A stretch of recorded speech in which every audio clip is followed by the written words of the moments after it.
It's Nyla Greer again from History 1010. I'm going to go ahead and talk about the Facebook Dilemma, the Frontline movie we had to watch for the class.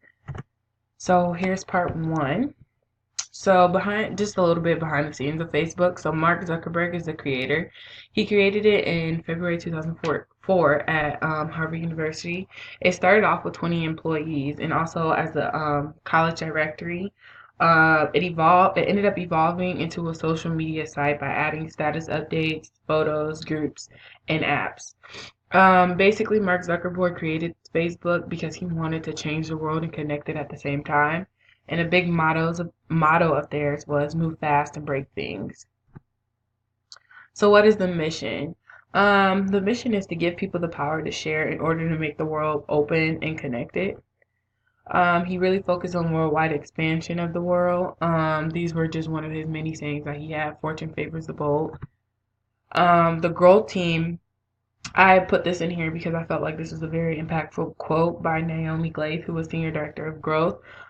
She said in the movie, well, yeah, in the documentary, that we have been slow to really understand the ways in which Facebook might be used for bad things. We've been really focused on the good things, and this will just better explain some of the issues that came up in Facebook later in the slideshow and in part two. So Facebook newsfeed. So this is one of the most important additions and features to Facebook. So basically, newsfeed was the endless stream of stories, pictures, and updates shared by friends, advertisers, and others. It was like your own personalized newspaper. This content was driven by an algorithm.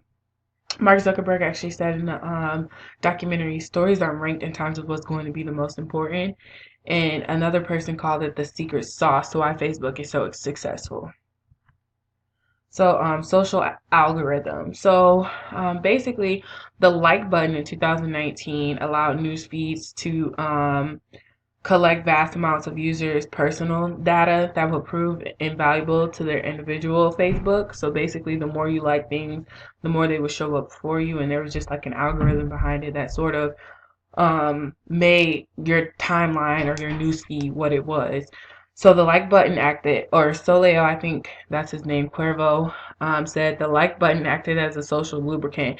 And of course, it was also driving this flywheel of engagement that people felt like they were heard on the platform whenever they shared something. So basically, this algorithm and the creation of the newsfeed became a driving force for the company. So I tell this slide rules do apply because I mean often when you're having so much success with things, like you often think you're never doing anything wrong. And Mark Zuckerberg was experiencing a lot of success, but rules still did apply to him.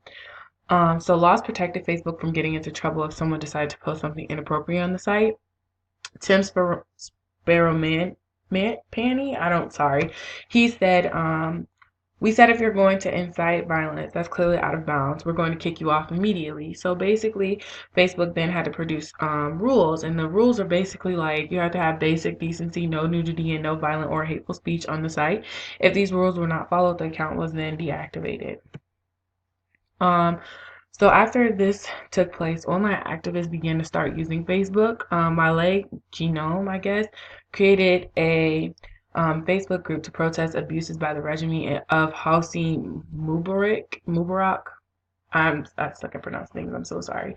But in 3 days, he was an activist. He served as an activist, and he created Facebook pages to help the protests like get out there.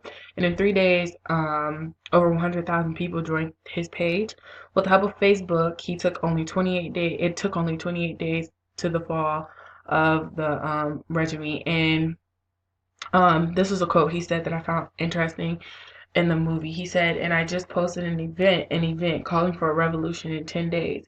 Like we should all get to the street and we should all bring down Mubarak. And this really happened for him. And he gave all his credit to Facebook. He said Facebook played a huge positive impact on this event for him. So governmental concerns. This was a governmental concern that was brought to Elizabeth Linder, a staff member over at Facebook.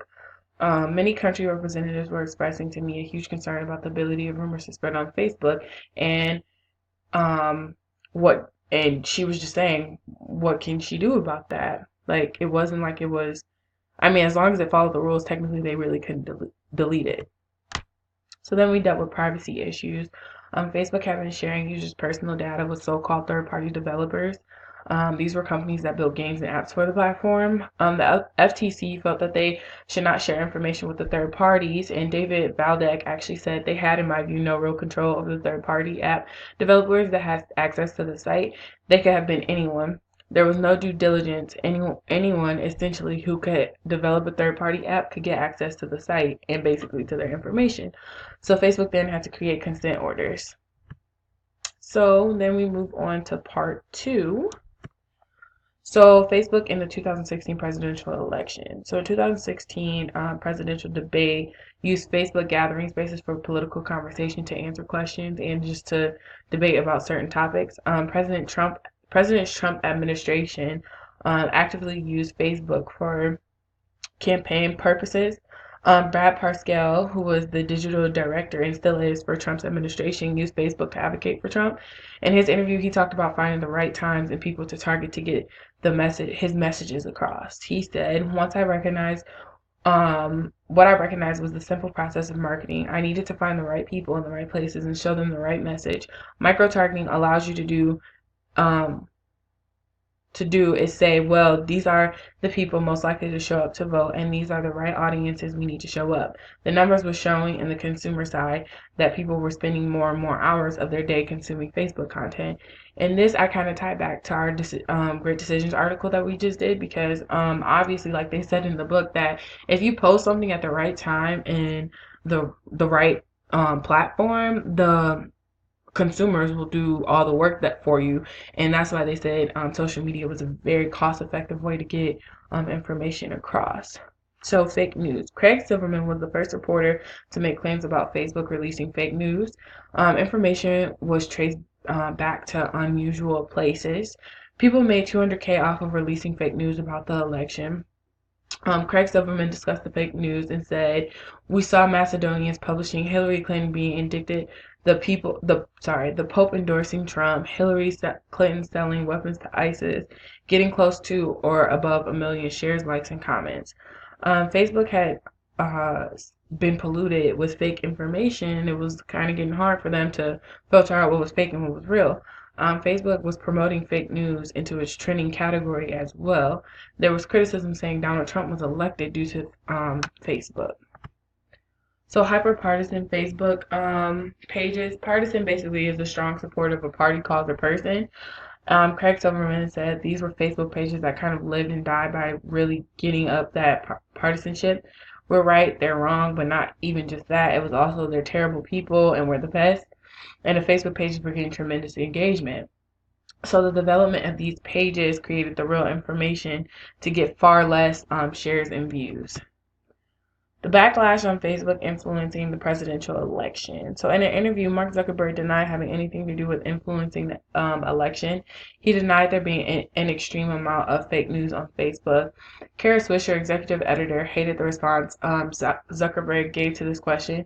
She felt it was not an honest answer. There was plenty of data that literally showed the fact that Facebook did play a huge part in the way the election went. Classical propaganda, said James Clapper. Disinformation and fake news. He's the director of national intelligence, talking about Facebook. So Facebook's role in the Russian interference. So this is just his quote again: classical information, fake news. After it was known that Russian President Vladimir Putin ordered an influence campaign aimed at the presidential election, Facebook staff began looking into its possible involvement in the crisis. Alex Stamos, who was the Facebook chief security officer, found evidence of disinformation on Facebook linked to Russian government-linked sources. Russian operatives had paid around $100,000 to run ads that promoted political messages and enticed people to join fake Facebook groups. The group that was involved in this had been the same group that created pages that spread fake information in Ukraine 3 months prior. The problem was more or less about the fact that Russians were paying them to create these fake ads, and it was more so the fact that people were able to make and get away with these fake pages and ads. So this is just the aftermath of the election. The ads the Russians paid to be released did not stop even after the elections. The fake pages were making numerous fake events of inviting protesters with opposite views to be a part of protesting arguments on the same streets. All the events had the potential to turn into violent protesting, but thankfully they remained peaceful for the most part. There was a rise of patriotic trolling, which is online state-sponsored hate that is meant to intimidate, and became a huge discussion after the election. So this is basically just how Facebook responds. That's how the the documentary pretty much wrapped up. So Facebook definitely responded with regret for the most part. Naomi Gleit got on the documentary and basically said, "I definitely think we regret not having 20,000 people working on safety, security back in the day." Yes, so she does regret that they were too slow and it wasn't their priority. So data sharing information has been changed. Mark Zuckerberg actually had to go to Congress for a hearing, and at the conference he apologized publicly and said Facebook didn't take a broad enough view of their responsibility, and that was a big mistake, and it was his mistake, and that he was sorry.